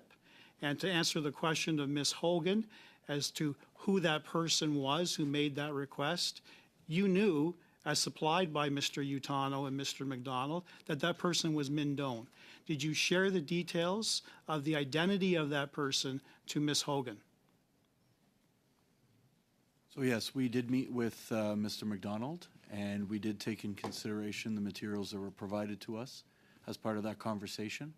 And subsequently, as Ms. Hogan has indicated, We did discuss that specific document that you referenced earlier in the meeting. Right. Did you specifically inform Ms. Hogan that the person who is identified as I take responsibility or my office was Min Doan? Yes or no, sir? So Sammy and I talked about this, and we wondered whether it was Ms. Belanger or whether it was Mr. Doan, and it was unclear. Did you seek clarification from the information. CBSA? I'll have to ask Sammy if he sought clarity. I don't. We did not, no. Thank you. Cede to Mr. McCauley. You got 50 seconds. Just very quickly, I want to read a line from the Information Commissioner regarding the ATIP. It says, CBSA improperly responded that it did not have records responsive to the above noted access request. Now, you're aware of the concerns expressed that Mr. Doan has deleted emails. I'm just curious, how does your department respond with all this going on, deleted emails and investigation, and your department improperly responded that it did not have records responsive to an ATIP, specifically on ArriveCAN? So I'm not aware of who makes the ATIP requests, so if I look confused, it's But your because... department improperly... Mr. McCauley, you have the floor, please. So I will look into that investigation. I don't have any information on it now. We take our ATIP responsibilities extremely seriously. We have a very high volume. I will look into that, into those concerns. Thank you very much. Ms. Yip, you now have the floor for 5 minutes. Thank you. Like many of my colleagues here on this committee, I'm surprised and disappointed at the lack of accountability and missing information. But I would like to clarify that no one here is minimizing anything contained in this report. So I'd like to ask you, why was the CBSA own procurement directorate not involved in the contracting process? So there seemed to be an ability of the individuals in certain, maybe all, in certain areas of the IT group to deal directly with PSPC on contracts. So that's not a best practice. So I have established and elevated the role of the procurement directorate to play its proper function in accordance with policy, which is to receive requirements from the various business owners across the department, develop procurement plans to the extent that procurement can take place within CBSA's authority to take the lead on that, or to interface with PSPC. So that wasn't happening. That is now the requirement, and we have a bolstered and more senior level responsible for procurement in the department. Why did CBSA continue to award contracts after PSPC and CBSA officials provided alternative options? Well, as I've indicated, under my leadership, we will work with PSPC. We will not discount their feedback. We will take their concerns extremely seriously, and we will work collaboratively with them. Isn't there always a process or a requirement for people to disclose relationships with contractors? So it's absolutely part of our code of conduct, and the fact that in response to the audit and the procurement ombuds report, we are putting in place a requirement that that be disclosed suggests that people right now don't understand their obligations. So I would like to think that everybody understood the code and carried out the requirements of the code. I see this as looks like it's not the case, and so we are going a step further and requiring people to make those disclosures so there's no ambiguity when questions arise.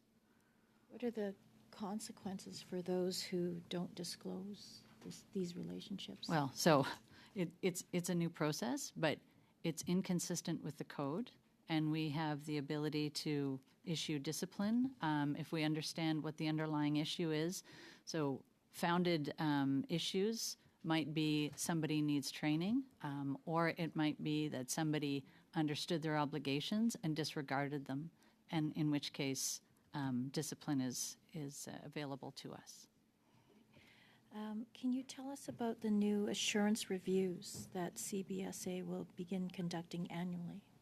Well, it speaks to the absence of controls. And so, as the deputy head, I'm not going to look at every document that comes through, but I need an ability to have some assurance that the files are complete and that people are following their roles and responsibilities. So this is a fairly standard process in the public service. There's policies and guidance related to that, and I'm making sure that our assurance function meets all of those obligations and more, and provides regular updates on the extent to which some of the gaps that existed have been closed.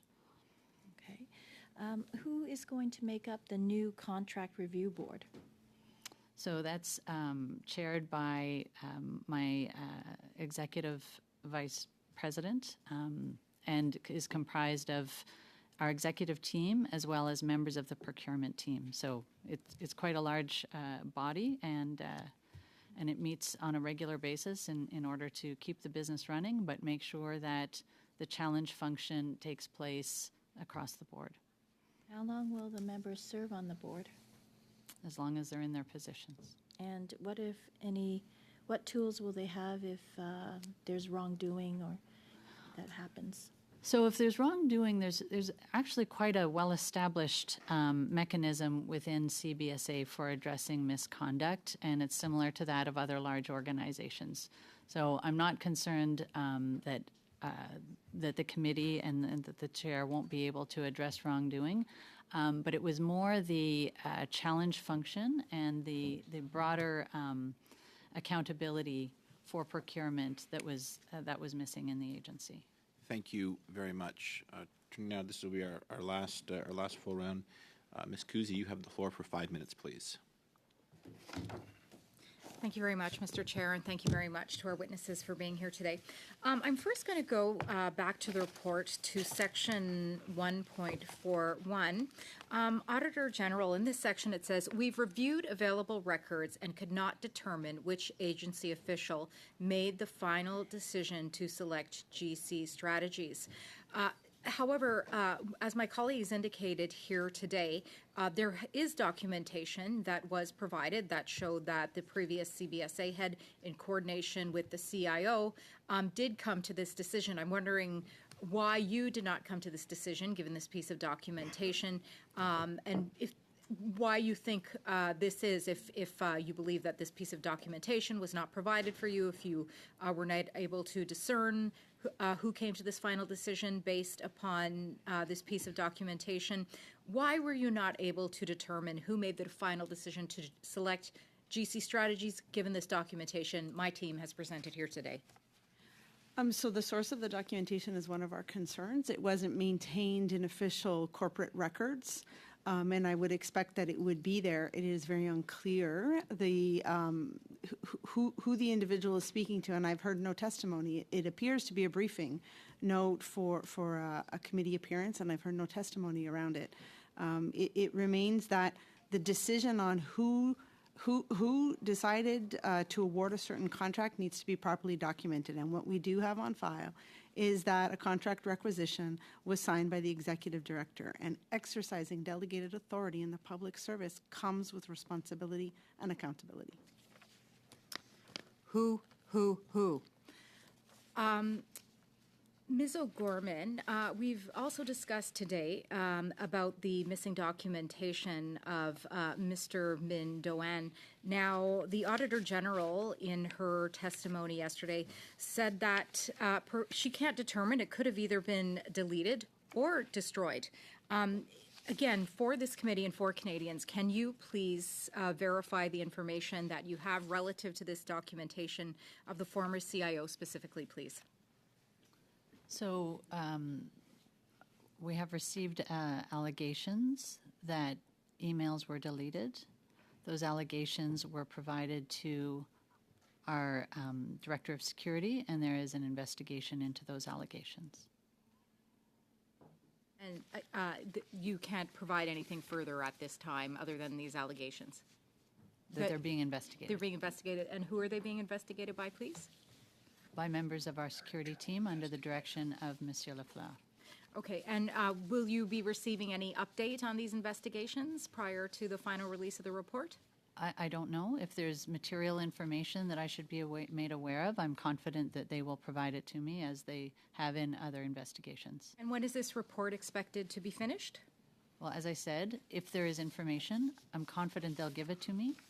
I don't know when, and I don't know if there will be information before the final report. It's underway. I don't always receive information before a final report. Sometimes I do. Not and always sometimes, the case. apparently, you don't. Okay. Yeah. Okay, Ms. O'Gorman, again, this committee, this parliament right now, Canadians are absolutely seized with this ArriveCAN app, the Arrive Scam app, because we have a minimum of $60 million, which has been spent, but as a result of incomplete documentation, it could be more than $60 million. 18% of invoices submitted by contractors which did not have supporting documentation, $12.2 million, which could be unrelated to ArriveCAN, as uncovered by the Auditor General who is here today. You yourself in this meeting alone were unaware of contempt of the information officer. You were unaware of bonuses awarded to 2 employees who have now been suspended, the most grave action in the public service. You didn't inform the AG of the RCMP investigation. You didn't inform Government Operations Committee in November of 2022 of the RCMP investigation of GC Strategies. CBSA has 14,000 employees. Do you believe that you still have their confidence today, before us here today? Once again, Chair, I'm not sure why the need to impugn my integrity. I will correct. Do you think they have your confidence? I'm going to correct something that was said. I'm asking you. Do you think that they have you have the confidence of them here today, Mr. Chair? May I correct one of the statements? Your time and is I'll end almost with, up. do you believe you still have the confidence We will of look the for an minister answer, and Ms. of this government? Thank you very much, Mr. Chair. You have the floor, Ms. O'Gorman. So it's false to say that I didn't inform the Government Operations Committee of the RCMP investigation. When I appeared, nothing had been referred to the RCMP. Ms. Guzzi. That's not correct. I appeared on November 14th, and the referral to the RCMP was formally done in January, was informally done in December and late November. I wasn't aware that we hadn't referred anything to the RCMP when I appeared, so that's not correct to say that. And I know the committee had tried to hold me in contempt for that. It's incorrect that I did not give the committee relevant information. Nothing had been referred to anybody at that point. Thank you very much. Turning now to Ms. Khalid. You have the floor for 5 minutes, please. Thank you very much, Chair. And while because I have expressed my own disappointment in what has happened with this app, I think it's improper for members to put words in my mouth to say that I am negating or somehow belittling the situation. All in all, I'm asking reasonable questions and looking for reasonable solutions going forward. I'm sorry if I haven't feigned outrage as some of my colleagues have. I do respect the witnesses that are present with us today, and I'm hopeful that we can continue to work together to find those solutions to rebuild that trust and to ensure that we find out, get to the bottom of what happened here and where do we go going forward. Now, to the Auditor General, Ms. Hogan, as you were going through the report, through the audit process, did you find that all departments were cooperative with you? Did they give you all the information that you were looking for? Were they open and forthcoming? Yes, we received all the information we requested. At times it was rather voluminous, and the turnaround time was very quick. Thank you. I appreciate that. And it is disappointing that there was lack of documentation for you to review to come to a better conclusion, and we recognize that. And as Ms. O'Gorman has said, these are issues that I am sure that the CBSA will take seriously in rectifying going forward. Now, Ms. O'Gorman, there have been questions back and forth to you about discrepancies in your testimony at a different committee at OGO. Can you please clarify why there is that discrepancy, or if there is one? I have testified truthfully with the information that I have every time I've appeared at committee. So it's unclear to me why there are questions with regard to my truthfulness or any discrepancies. So I'm happy to address them. They're being referred to in general ways, and it's very hard to address them without precision. Thank you. I appreciate that, and I would hate for you to be pushed off of a glass cliff. We always look for strong leadership in these types of positions, and I hope that you are able to take that leadership and rectify these challenges. Now, there were some questions that were raised with respect to executive bonuses. So to the Auditor General, you did speak about the executive bonuses, and obviously Canadians are rightly concerned about how our taxpayer dollars are used, and I would guess that they would not agree with providing executive bonuses to anyone who's been found guilty of wrongdoing. Now, if the investigation does uncover wrongdoing on any part of the executives of the CBSA, my apologies, it's to Ms. O'Gorman, is there a process that you would reclaim those bonuses, or how would you fix that situation? Exactly as you said, there is a process. If information comes to light that would call into question the bonus or the assessment, frankly, the assessment of the individual, which itself would be tied to their remuneration, there is a clear policy by the Treasury Board to be able to claw that back. Thank you very much. And I'll use the remainder of my time, Chair, if I may, to ask the clerk with respect to when the officials that were cancelled at short notice today, when they will be reinvited back to this committee, so that we can ask our questions of them as well. That has not been determined yet, Ms. Khalid. You still have 50 seconds. Well, when will that be determined, Chair? I'm going to see what their availability. And I'm hopeful that that we will discuss that with the other members of the committee before we decide when to invite them. You're hopeful? I've noted.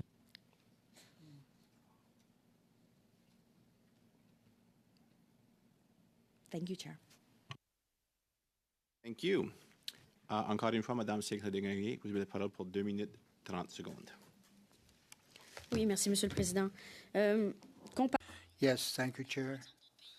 Compared to other countries that have a similar application, in France, with a population that is double that of Canada, they paid $9 million to create this type of app. In Germany, $29 million for 40 million people here in Canada, of course, if we compare that.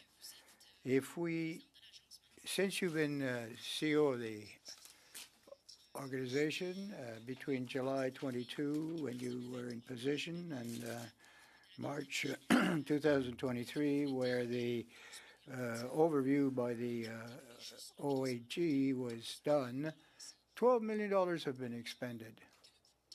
That's more than the total cost of a similar application for a population of 70,000 million. What do you think of those costs? Why were you not able to internalize that and save money to the taxpayer? Is looking to what our allies are doing and trying to take from them any innovations, but I don't think comparing the population is necessarily accurate in terms of I'm not aware of what their requirements are versus the requirements that we had. So c'était les mêmes, c'était les preuves vaccinales, c'était l'entrée-sortie, puis la.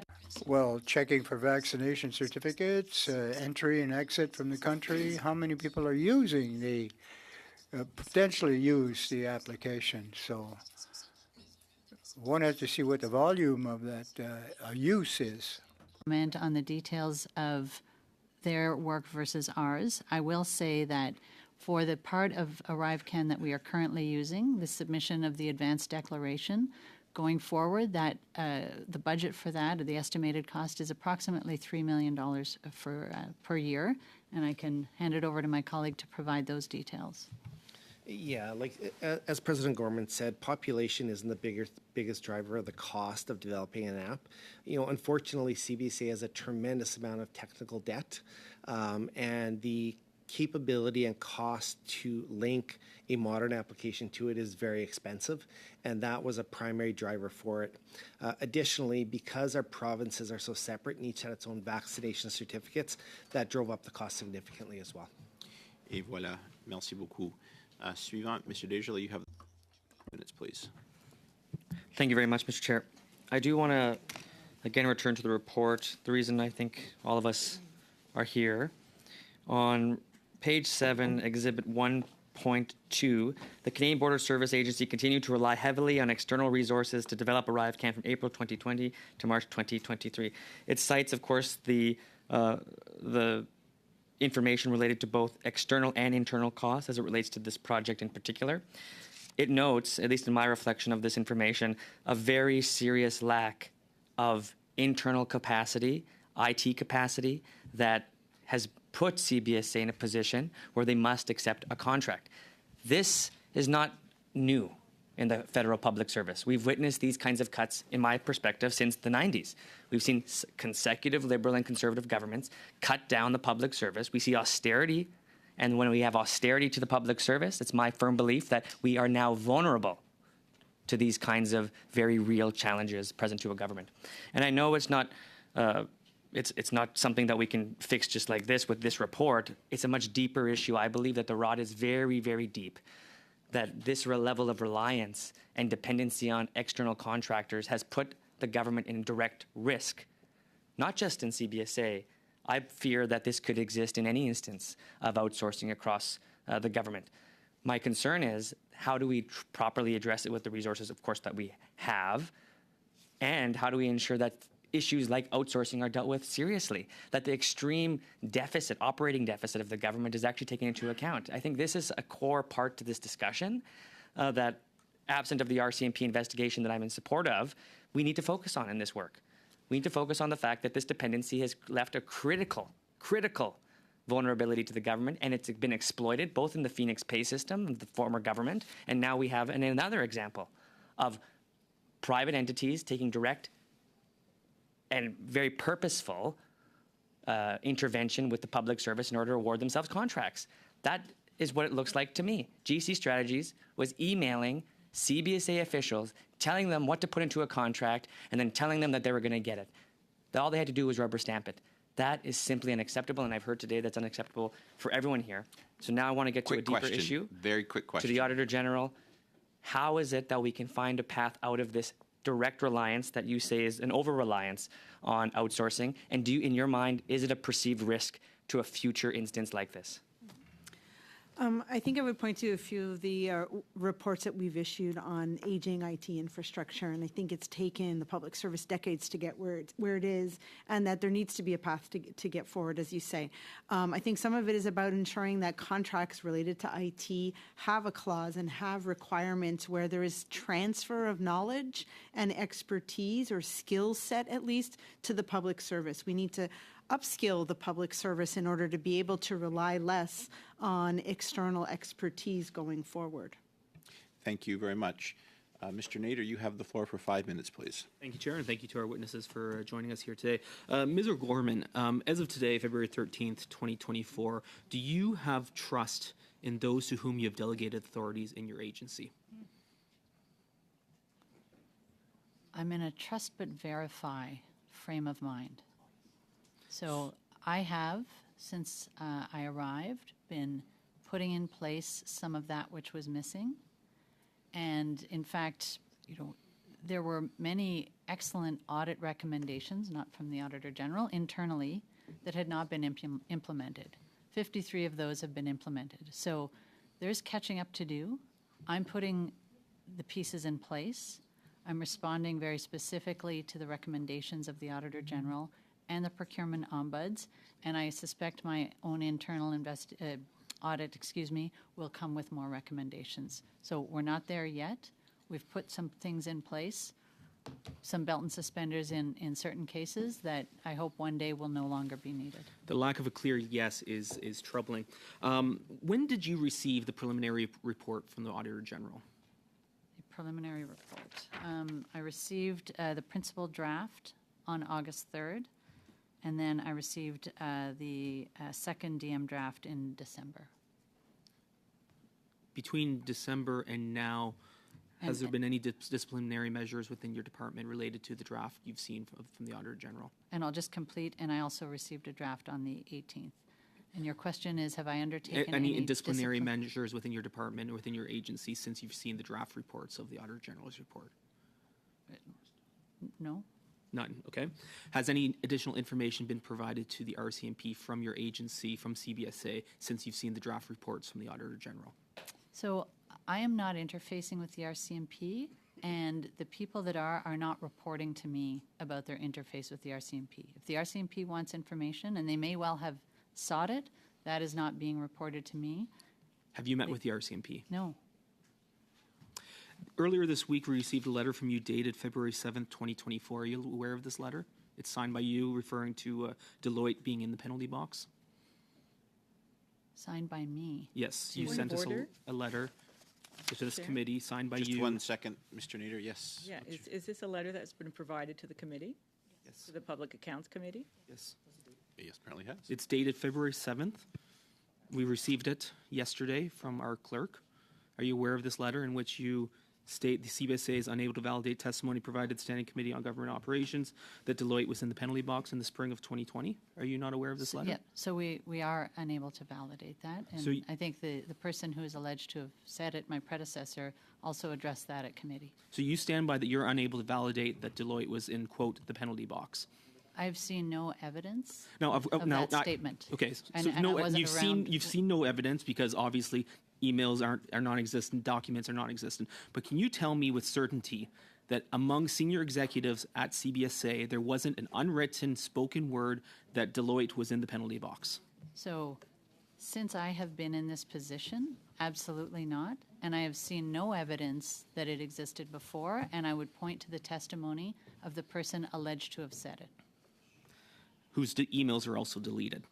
Moving on, 1.74 of this document from the Auditor General expresses grave security concerns that the cybersecurity assessments were undertaken by people without a reliability security status. Can you confirm to me today that all contractors and subcontractors have the requisite security clearance across CBSA? So, Mr. Chair, I'm just going to address the reference to whose emails were also deleted. So I don't know that that's the case, and I don't know what that's in reference to. So I just don't want to let that hang out there. If there's more precision, but I'm not aware of more emails having been deleted. In terms of ArriveCan, the names that were on task authorizations for people who did work had the requisite security clearance. 4 names were found that were not on task authorizations where security clearance could not be confirmed. Okay, Mr. Chair, I want to, again, my question was, can you confirm today that across the agency there are no contractors or subcontractors that are operating without the requisite security clearance? Can you confirm that? So the information that I have is that they do have the requisite security clearance. So if there's something in particular that you're referring to? I'm referring to across the agency. There is a appalling lack of documentation across your agency. Thank you, Mr. Nader. That is your time. The question was answered. And turning now to Ms. Shanahan, you have the last 5 minutes, please. Well, thank you very much, Chair. I'd like to go back to the issue of the challenge function and exactly how that would work. Again, I'm very preoccupied by the fact, yes, that this happened, but also that there seemed the oversight, the normal checks and balances did not seem to be in place because we know human nature. People in any organization, you're going to have, yes, some bad apples, but we need to understand how does an organization protect its operations from that happening again. In the Auditor General's report, paragraph 1.48, it was found that the Canada Border Services Agency Information Science and Technology Branch would lead the development of the ArriveCAN application directly engaged with PSPC for contracting purposes, and that there was no evidence that the agency's own procurement directorate was regularly involved in the contracting process. So I'd like to ask you, Ms. O'Gorman, have you investigated or confirmed or explored exactly what happened there? Was the procurement directorate completely bypassed in this process? So my understanding is they received certain information, but that there was a direct path from individuals within the IT group to PSPC to discuss contracts. And so for whatever reason, the procurement function wasn't an intermediary to that. So, and how would that pathway have been developed? And that's why I would have liked to have had those officials here from PSPC to be able to ask them that question, Chair. But from where you sit, how would that have been the case? If procurement directorate had some idea that something was going on, could they not have said, hey, wait a minute, something's going on here. This is not right. We haven't signed off. Could red flags have been raised? Yes, they could have. And so the roles and responsibilities with regard to procurement are quite well established, including the business owner, those who might need a contracted resource, the contracting authority, who is the interface, PSPC for contracts over a certain amount of time. So what's in place now is the correct roles and responsibilities, where the people in IT would go through the CBSA's procurement function, and whether that's then onward to PSPC or for a contract within CBSA's authorities. But those have been established. And are there measures in place that PSPC, for example, cannot accept anything from CBSA unless they're the proper sign-offs? So for some reason, they did accept procurement. They did accept those contracts. And I don't know that I would put that at the feet of PSPC. So having not been there, I don't know if it was the exigent circumstances. So I can't speak to that, and I wouldn't put that at the feet of PSPC. Well, of course, Mr. Terry will, of course, speak to officials from that department. But my role is to make sure that the right people in CBSA are interfacing with PSPC, and that's what I've put in place. Okay, and just back to for the procurement directorate itself, what oversight is in place there? Because I can understand if there's one place where, invoicing, incorrect invoicing, and typically, what do we see in any kind of big project? It's padding the invoices and so on. But here, we didn't even have details on the invoices to begin with. Exactly. So what oversight? It's a procurement directorate's function to provide that oversight and to require and insist that the appropriate level of information is contained, be it in a task authorization or an invoice, from all the way to the coding for payment. So that is their function, is to carry out that oversight. And then the assurance function will make sure that it's being done regularly and properly and that the files are complete. All right, and with the remainder of my time, is there anything else that you'd like to add to your testimony today, Ms. O'Gorman? Only that I share the concerns. I do hope that it doesn't risk the trust of Canadians in the functioning of the CBSA and the critical work being done by employees, border service officers across the country and around the world. The work they do day in and day out is excellent, and it's important. We are fixing this. We are troubled by this, but I would hate for that to get extended to the people who are doing that and other critical information and other critical activities across the organization. Thank you. The Thank you. exchanges that occurred here today. Thank you very, very much. I want to thank officials from CBSA for coming in today, as well as from the OAG. That concludes our meeting. We're back Thursday with the Environment Commissioner. And for now, I will bid you a good week. Thank you again. This meeting is adjourned.